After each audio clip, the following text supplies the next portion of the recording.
7h25, bon réveil avec Sud Radio et puis avec Eric Revel qui nous rejoint pour Tout compte fait. Bonjour Eric. Bonjour Benjamin, bonjour à tous. Bon, Bruno Le Maire a joué la carte de la transparence hier soir dans le JT de 20h de TF1. Le ministre des Finances qui a révisé à la baisse à 1% l'évolution du PIB en 2024, la croissance. Faut dire que cette révision, Eric, était devenue un secret de polichinelle. Totalement un secret de polichinelle, parce que la Commission européenne avait déjà estimé que notre croissance en 2024, il n'y a pas de quoi s'en glorifier, serait de 0,9%.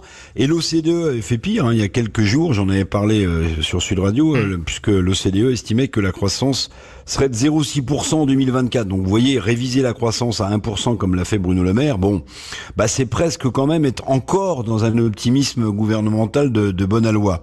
Mais en tout cas, vous le voyez bien, réviser le chiffre de la croissance en France, ça pose plein de sujets, parce que évidemment ça veut dire que le budget 2024 il est obsolète puisqu'il était sur une hypothèse de croissance d'1,4%. Alors du coup Bruno Le Maire un peu en panique annonce 10 milliards d'euros d'économies supplémentaires, vous l'avez dit, alors qu'Emmanuel Macron lui vient d'annoncer 3 milliards d'aides à l'Ukraine, qui a de nouvelles mesures financières de soutien à l'agriculture et au BTP.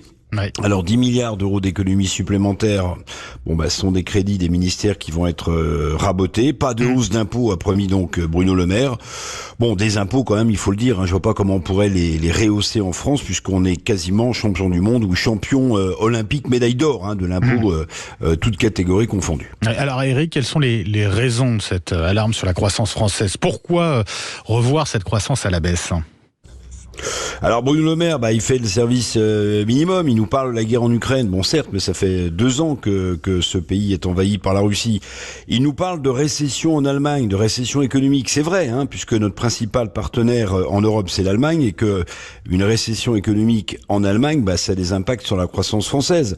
Il y a aussi le ralentissement de l'économie chinoise, tout ça est vrai, mais pas suffisant. En réalité, je pense qu'il y a un peu de panique chez le locataire de Bercy. Pourquoi ? Parce que moins de croissance, Benjamin, ce sont des recettes fiscales en moins, alors que le mur de la dette de plus de 3 000 milliards d'euros, que ce mur est devant nous, et passez-moi l'expression, qu'on fonce dedans en ce moment en klaxonnant.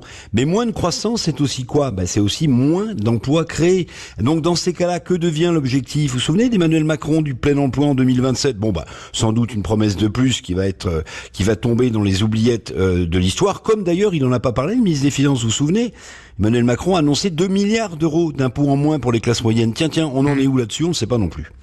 Oui, et puis alors, en plus, on a une perspective assez inquiétante qui va arriver vite. Avril-mai prochain, ce sont les agences de notation qui vont donner leurs notes pour la France, et le pire est donc peut-être encore devant nous avec l'accumulation de notre dette publique colossale.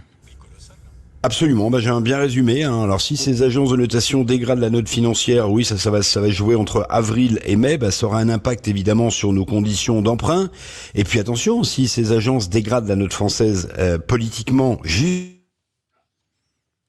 Eric Revel, oui, petit problème de connexion. Ce qui est sûr, c'est qu'effectivement, si on dégrade aussi la notation, bien sûr, de la France, ça veut dire qu'on va devoir emprunter aussi un autre tarif, et du coup ça risque d'être encore plus lourd sur le budget de la France. Merci beaucoup Eric Revel. On vous retrouvera bien sûr demain pour Tout compte fait.